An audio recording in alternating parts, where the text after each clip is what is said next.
on Monday, Twitter was buzzing with people, big and small, influential and just your average everyday political observers, talking about what Joe Biden could and should and might and may do with regards to canceling student loan debt. And you had a lot of very, very prominent, I guess you would say, thinkers in the progressive, not even progressive media, in the liberal media spheres, Vox and the like, those people who pride themselves on being great thinkers, talking about the fact that, no, this is probably something Biden shouldn't do because after all, you're going to piss off the people who've already paid off their student loan debts. And God forbid, what? That's just, oh my God. I can't believe people look at some of these people and think like, well, that's a great thinker. I like the way his mind works. They're a smart person who understands the world. They're not even close. They're idiots who somehow managed to fail upwards. At one point, they may have been, good at what they do. They're not anymore. The conventional wisdom of American political thinking has been turned on its head over the last few years. And these people who are still stuck in that mindset, yeah, go ahead and toss them into the waste bin of history because they no longer matter. Here's the truth. Joe Biden needs a win coming into office. He needs an immediate win.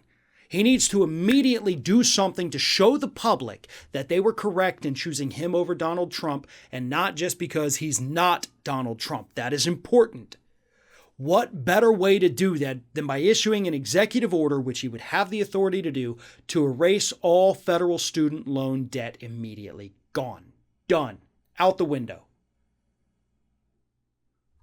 Here's the other part of it that these super smart people didn't think of. If he does that at the beginning of his administration, he's going to help a ton of people. Millions of people would be helped. And the people, if there's any of them who are mad about it, are they going to hang on to that anger and just be super pissed off at him for the next 2 years till we get to the midterms? Or are they going to forget about it and ultimately realize that, hey, you know what? That was probably a good thing. Good for me for being able to pay him off myself. Hey, that was awesome. But you move on. That was an investment. You did it. You did great. Good. They're not going to hold on to that anger, and anyone who tells you otherwise is idiotic. Just like I had been saying at the beginning of this year that by the time the election rolls around, nobody's going to remember that Trump was impeached. Pretty sure I was right about that. Couldn't have predicted the pandemic being the reason, but I was right. Just like I was about this. The American public has an attention span about that long. They like to move on to the next outrage or the next victory. But Biden coming into office and immediately securing that victory, that's going to be one that sticks with people. The people who are mad about it are going to forget that they were mad. The people who benefited from it, the people who now no longer have to make that monthly payment of a couple $100s on average, it's going to mean the world to them. That's a car payment. That's a rent payment if you've got roommates, depending on where you are, whatever it is. That's a prescription because of our out of control medical costs. Whatever it is you spend it on, that is now an expense you can redirect money towards.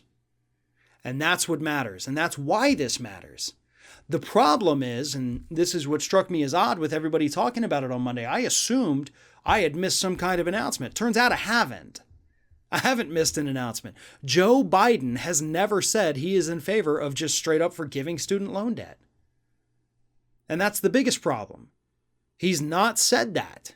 Elizabeth Warren has said he should do it. Chuck Schumer has said he should do it. Even Chuck Schumer's like, hey, yeah, this is actually a good idea. But Biden won't commit to it.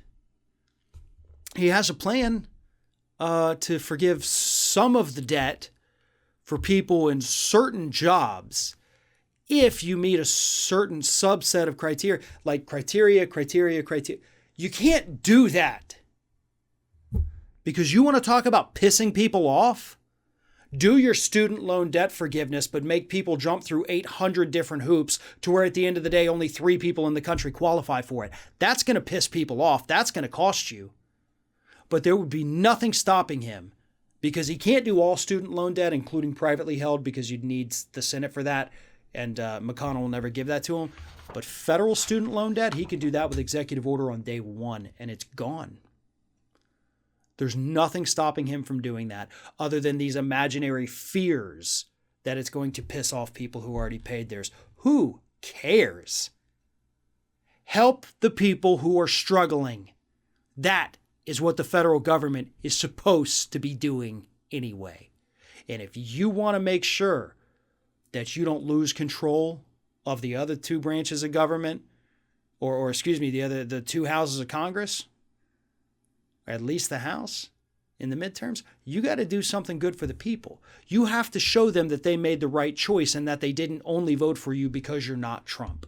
In other words, give them something tangible. And the first tangible thing you can do without having to go through Congress is to cancel federal student loan debt on day one.